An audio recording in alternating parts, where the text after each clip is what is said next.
Lundi 17 octobre, bienvenue à tous. Merci de nous rejoindre pour le 20h sur RTI 1.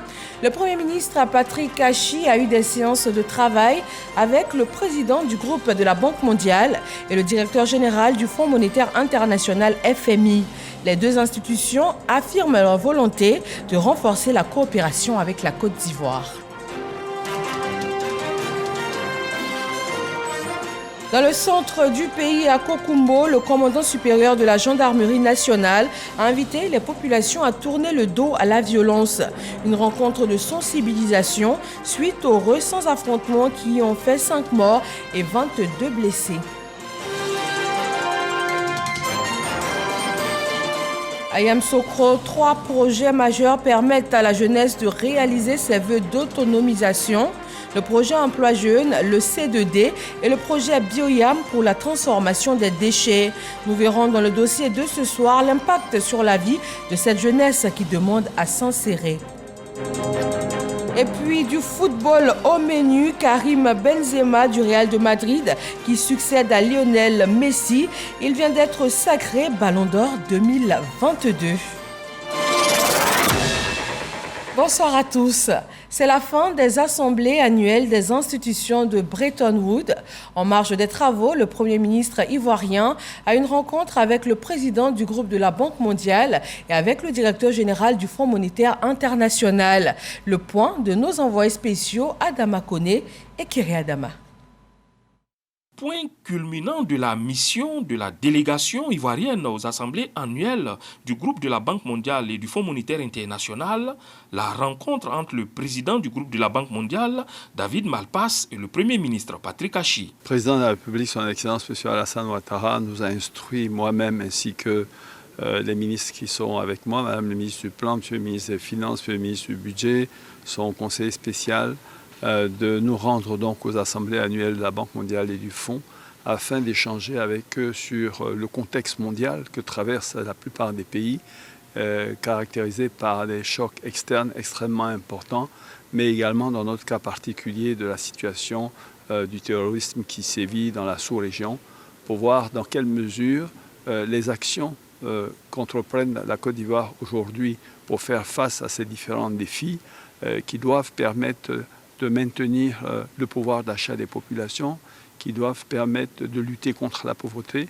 mais qui doivent également permettre de maintenir la croissance que la Côte d'Ivoire a réussi de façon exceptionnelle à avoir depuis 2011 jusqu'avant la période de Covid et qui va se poursuivre à partir de cette année et l'année prochaine.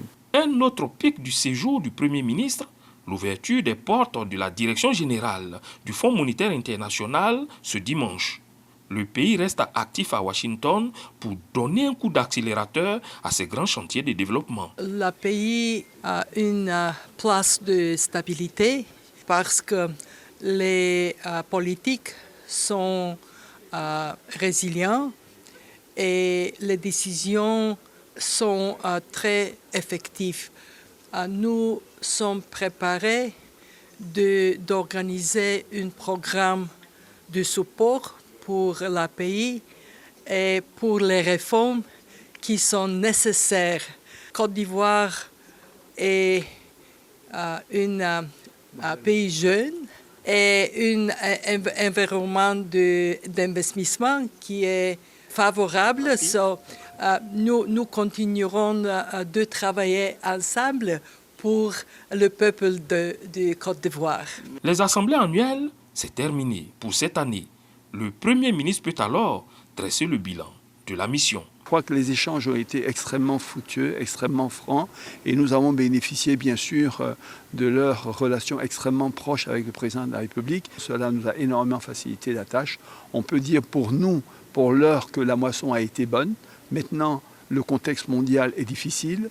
La lisibilité sur l'avenir proche et à moyen terme est encore incertaine. Mais nous sommes venus ici avec les partenaires au développement que nous avons ici.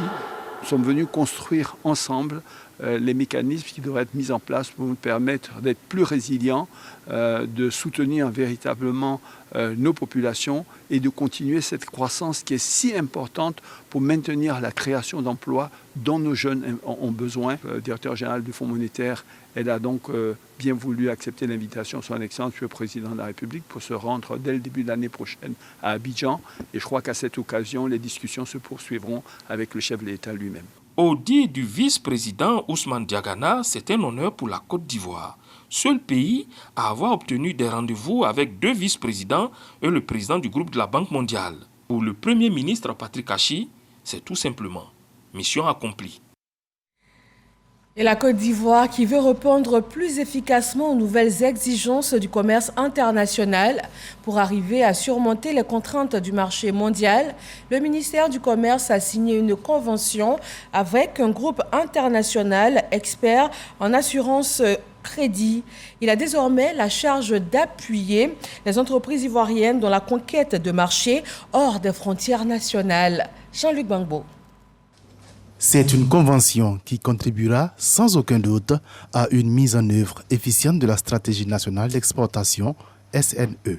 Une stratégie qui nécessite que la promotion et le développement des exportations soient accompagnés par une assurance crédit à l'export, afin de garantir l'ensemble des risques liés à l'exportation des produits non assurables par le marché privé. Une garantie que devrait bien remplir le signataire de cette convention. Cette convention devra permettre, en tout cas accompagnera les entreprises exportatrices de Côte d'Ivoire en leur proposant des solutions d'assurance crédit contre les impayés, en proposant également des garanties de financement avec nos principaux partenaires bancaires et également de l'information. Permettre à la Côte d'Ivoire de répondre efficacement aux nouvelles exigences du commerce international et surmonter les contraintes du marché mondial. C'est dans ce cadre global que cette convention a été négociée par le ministère du Commerce. Cette ambition relative à la protection contre les divers risques à l'export est portée par le président de la République qui a annoncé dans son adresse à la nation du 31 décembre 2021 que pour l'année 2022, le secteur privé fera l'objet d'une attention toute particulière. La Côte d'Ivoire exporte divers biens et services sur les marchés internationaux avec des échanges globaux de 16 296 milliards de francs CFA en 2021. Un dynamisme qui a amené le gouvernement à mettre en place l'agence Côte d'Ivoire Export. Dans la filière coton, les planteurs se battent contre les insectes ravageurs du cotonnier. Le ministre de l'Agriculture s'est rendu à Korogo, zone productrice, au programme visite de plantation et surtout échange avec les acteurs de la filière. Ami Sissoko. Informé du désastre causé par les jacides sur le cotonnier dans le Nord, le ministre d'État, ministre de l'Agriculture et du Développement durable, Adjumani Kwasi Kobena, a effectué une mission urgente ce lundi 17 octobre 2022 dans le département de Korogo, l'une des grandes zones productrices du coton, pour constater de visu les dégâts liés à l'attaque de ces insectes ravageurs.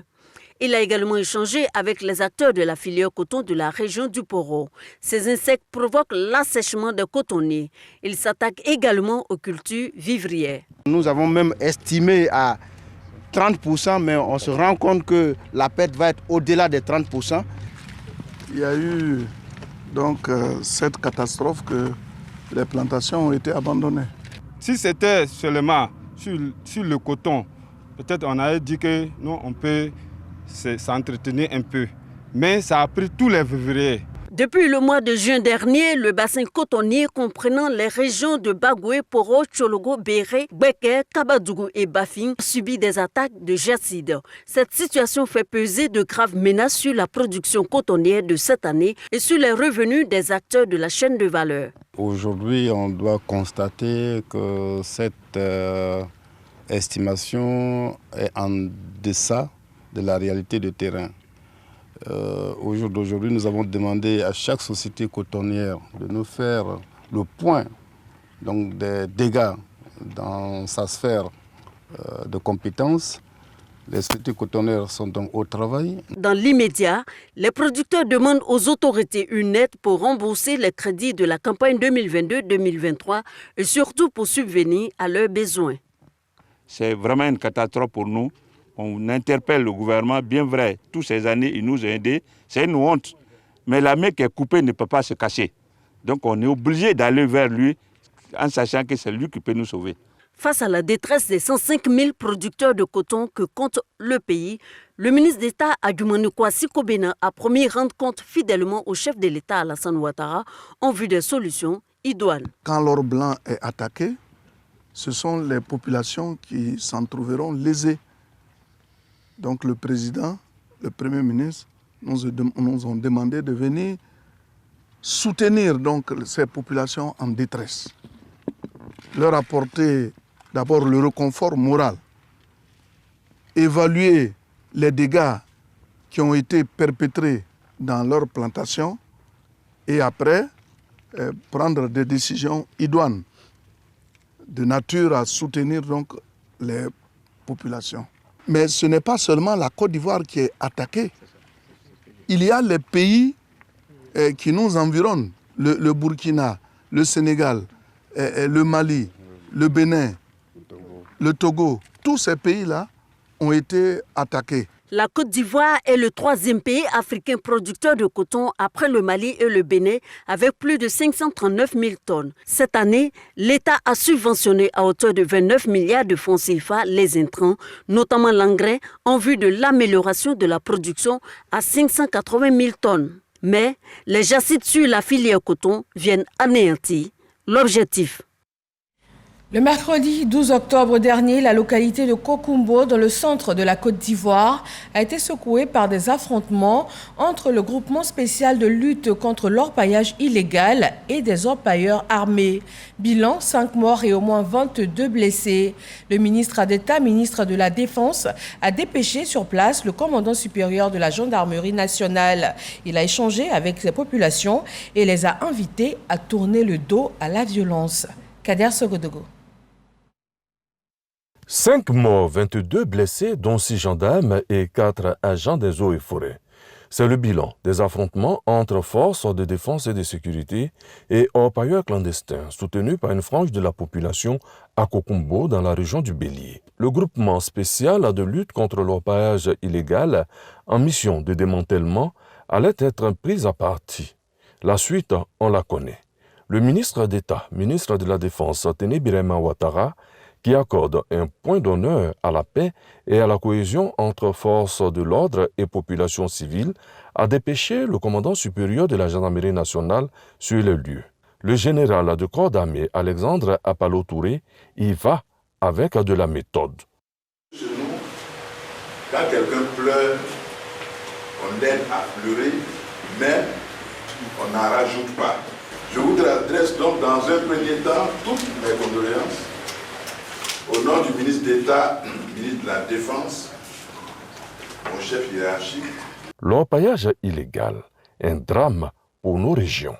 Même celui qui vient détruire ta terre, quand on veut le chasser, toi tu viens le soutenir pour combattre les forces de l'ordre. Quand ta terre, on va finir de la détruire, lui il rentrera d'où il est venu. Et toi, tes enfants et petits-enfants, et arrière-petits-enfants, dans quelques années, il n'y a plus de terre. Il n'y a plus de chasse. Parce que les trous que les gens creusent là, les chasseurs vont tomber dedans et ils vont mourir. Puisque quand ils creusent, ils ne ferment pas.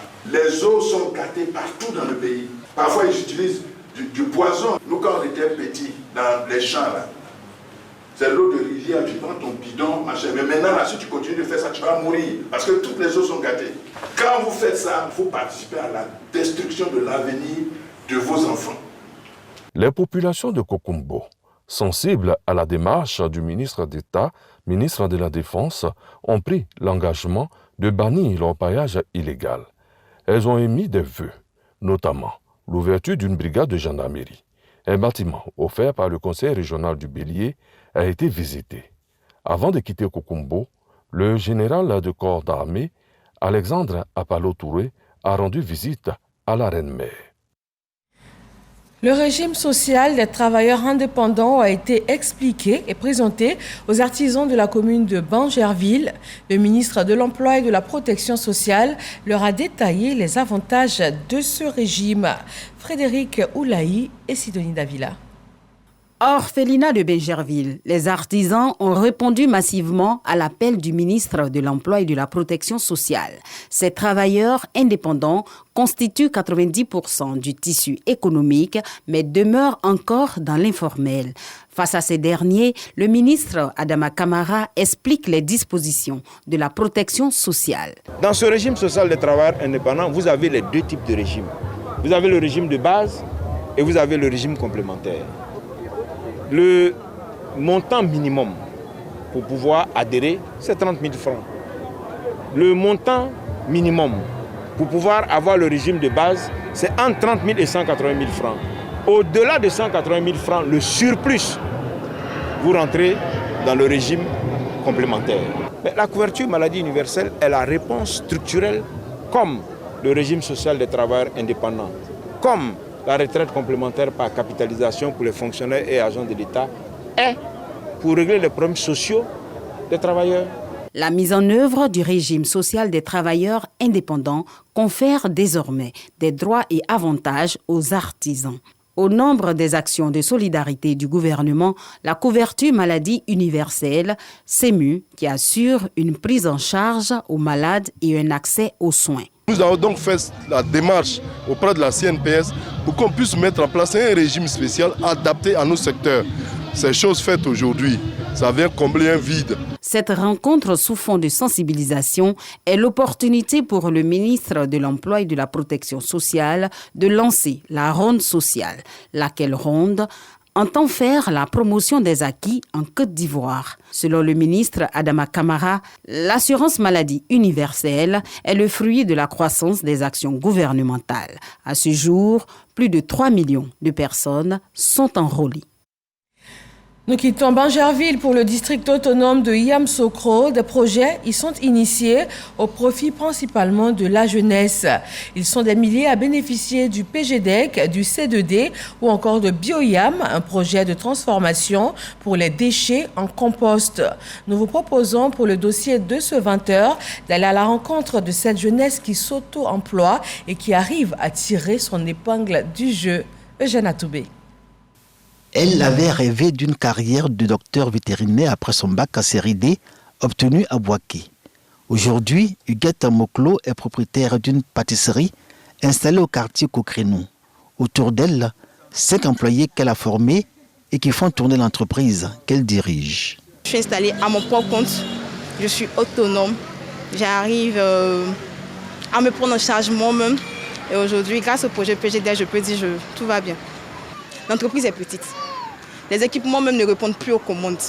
Aujourd'hui, on veut agrandir l'entreprise. L'ex-étudiante de l'université d'Abobo Adjamé fait partie des bénéficiaires du PGDEC 2 dans le district autonome de Yamoussoukro. Un projet du gouvernement ivoirien financé par la Banque mondiale et piloté par le ministère en charge de la jeunesse et de son insertion professionnelle via l'agence Emploi Jeunes. Le PGDEC a une aubaine pour la jeunesse de Côte d'Ivoire et moyen d'insertion socio-professionnelle de cette frange de la population dont une bonne partie n'a pas encore connaissance ou hésite toujours à s'y engager. Je n'ai jamais tenté. Tout ce que je connais, ils ont fait jusqu'à aujourd'hui, il n'y a pas de suite. Mon ambition aujourd'hui, c'est d'avoir une pressing. Tout est dedans.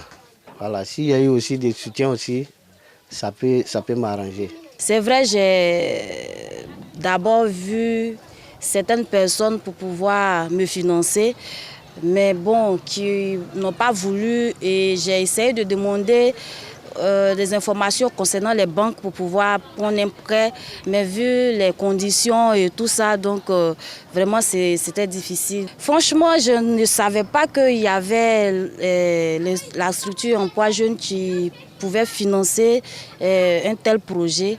Ils sont pourtant nombreux, les jeunes du district autonome de Yamoussoukro, à bénéficier du PGDEC, notamment la phase 2, lancée en 2017 et achevée en 2022.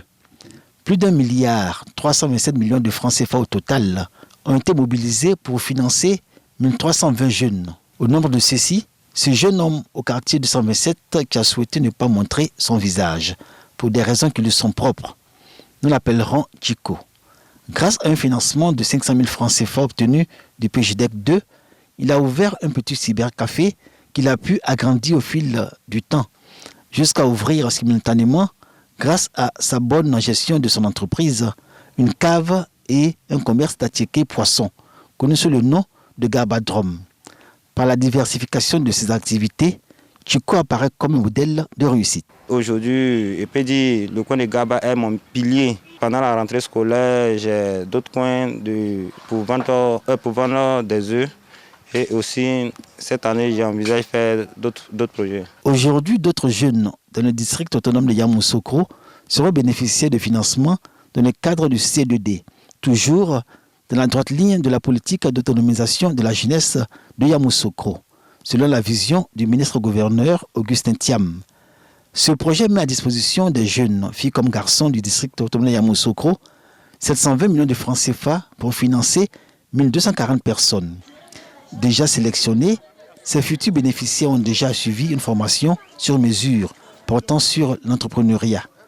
Reste maintenant à chacun de ces bénéficiaires d'ouvrir un compte au sein de la microfinance partenaire et y déposer son apport initial. On finance les activités dans tous les domaines, pourvu que ce soit une activité légale qui corresponde à nos analyses d'opportunités économiques. Le ministre-gouverneur intervient pour aller ce projet. On a étudié toutes les radios locales pour ce projet. Toutes les autorités préfectorales sont intéressées. On se déplace dans toutes les localités sous la présidence des sous-préfets pour parler de ce projet. Le projet de compostage de jacinthes d'eau et d'ordures ménagères dans le district autonome de Yamoussoukro, Bioyam, est également opportunité d'emploi pour la jeunesse de cette aire géographique. C'est dans le village de Tumbokro, à une dizaine de kilomètres de Yamoussoukro, que sera construite cette usine de fabrication d'engrais bio produits à partir de végétation aquatique qui enlaidissent les lacs de Yamoussoukro, Tumbokro et Kossou, ainsi que divers déchets agricoles industriels. Pour ce qui est de la production même du bioengrais, dans la logistique même, pour la collecte de la biomasse, on fera recours aux jeunes qui vont nous aider par une première transformation via des usines de pré-compostage que nous allons essayer de mettre autour de la ville de Yamoussoukro. Ils auront les stations gratuitement, ils auront la formation, ils vont faire le pré-compostage. Et quand ils vont faire cette première transformation, ils vont venir vendre à l'usine. Dans le modèle de la pré-collecte à la collecte jusqu'à l'usine de pré-compostage, on pense à près de 200-300 personnes. La construction de l'usine de compostage de Tumbokro va apporter une réponse à la question de l'implantation d'unités agro-industrielles que les populations réclament de tous leurs vœux dans le district autonome de Yamoussoukro. Un espoir que les jeunes de cette aire géographique sont appelés à entretenir. Journée internationale pour l'élimination de la pauvreté ce 17 octobre. La Côte d'Ivoire s'est engagée depuis 2011 à mettre fin à l'inégalité des chances et à l'amélioration du cadre de vie des populations. De nombreux ménages vulnérables bénéficient notamment du projet philo-socio-productif dans le pays. Jean-Marc Djadji. Commune de Koumassi, quartier à Kromiabla. C'est dans cette périphérie peuplée de 20 000 habitants et de 34 hectares que les agents du projet philo-socio-productif ont rendez-vous. Ici, dans cette maison de fortune, vit le couple Taï. Ce matin, comme à l'accoutumée, Désiré se rend dans son salon de coiffure. Une activité qui lui permet de subvenir aujourd'hui aux besoins de sa femme et de ses 2 enfants après plusieurs années de difficultés. Désiré bénéficie depuis 1 an d'une allocation de 36 000 francs par trimestre. Un soutien du projet philo-socio-productif, structure sous tutelle, ministère de la Solidarité et de la lutte contre la pauvreté. Je savais coiffer depuis fort longtemps. Je cherchais les moyens pour mettre le salon en place. Et Dieu merci par ce projet. Quand les 6 mois arrivaient que ça a doublé, ça a fait 72 000, j'ai dit à ma femme, ok, vraiment c'est la chance qui est venue pour nous. Il faut qu'il les 72 000 francs, on prend ça pour faire quelque chose. Blandine, admirative du courage de son mari, a pu s'en inspirer et bénéficie elle aussi des mesures d'accompagnement des filets sociaux. Elle a pu créer une activité génératrice de revenus. L'intérêt que j'ai tiré est que ça m'a aidé à faire mon commerce que je rêvais depuis longtemps. Ça m'a permis aussi à payer les coûts du soir. Le couple Taï assure la trésorerie de l'association villageoise d'épargne et de crédit avec du quartier. À l'instar de nos 2 bénéficiaires, les agents du projet Filets socio-productifs assurent le suivi de 142 personnes en situation d'extrême pauvreté à Akromiabla. Le couple Taï, c'est un couple vraiment exemplaire qui a pris le projet à bras le corps. Un bénéficiaire qui est là, qui est assis à la maison, qui ne sait pas que personne ne peut le faire sortir de la pauvreté à part lui-même. Notre travail, c'est de leur faire prendre conscience. À l'occasion de la journée internationale pour l'élimination de la pauvreté, le ministère de tutelle, à travers le projet Filets sociaux, ambitionne renforcer ses actions et rendre la dignité aux populations.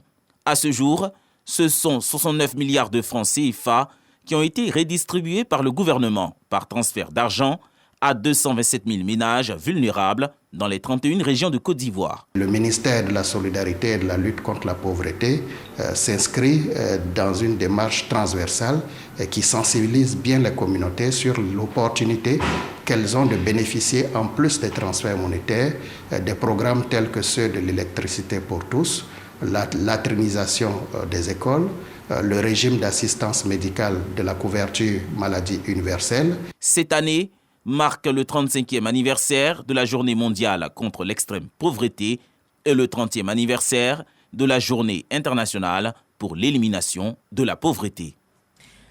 Dans l'actualité sanitaire, voyons le point de la maladie à coronavirus pour cette journée en Côte d'Ivoire.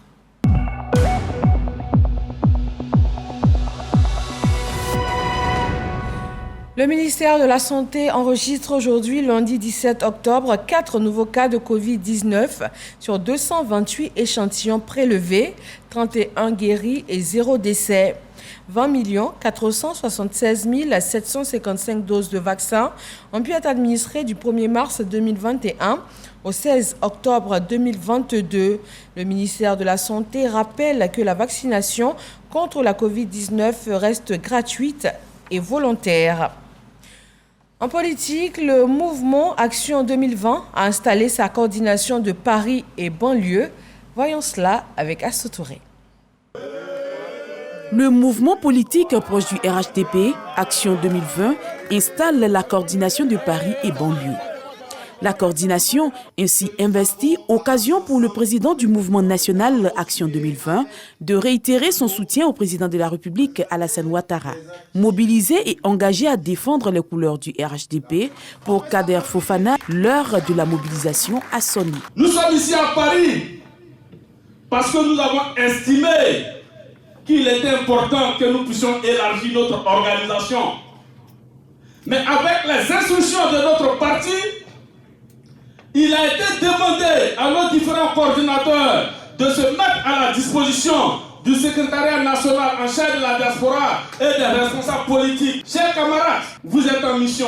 Vous êtes en mission pour notre parti, dans le but d'agrandir notre parti. L'investiture du coordonnateur de Paris et banlieue était un grand moment de communion entre les membres et par extension tous les militants du RHDP de Paris et banlieue. Les responsables politiques RHDP ont répondu présent à cette rencontre qui est une première dans l'histoire des mouvements politiques proches du RHDP. La coordination Action 2020 de Paris et banlieue, dirigée par Sila Mamadou et ses membres, aura pour mission principale de mobiliser sans relâche, tout en s'appuyant sur la vision et les actions réalisées par le président de la République, Alassane Ouattara. En Éthiopie, le gouvernement réitère ce lundi sa volonté de négocier afin d'arriver à une paix durable. L'Union africaine a appelé à cesser immédiatement les hostilités. Et le gouvernement, de son côté, se dit contraint de prendre des mesures défensives afin de protéger la souveraineté et l'intégrité territoriale du pays. Cela face aux attaques répétées des autorités rebelles du Tigré. Et puis le sport nous conduit en France. Le Ballon d'Or 2022 est connu. Karim Benzema, sociétaire du Real de Madrid, est le Ballon d'Or 2022. Il devient ainsi le 5e Français à recevoir cette distinction. Voilà, retrouvez en détail tous les résultats sur RTI Info. Excellente fin de soirée et rendez-vous à 23h avec Marine Cognan. Bonsoir à tous.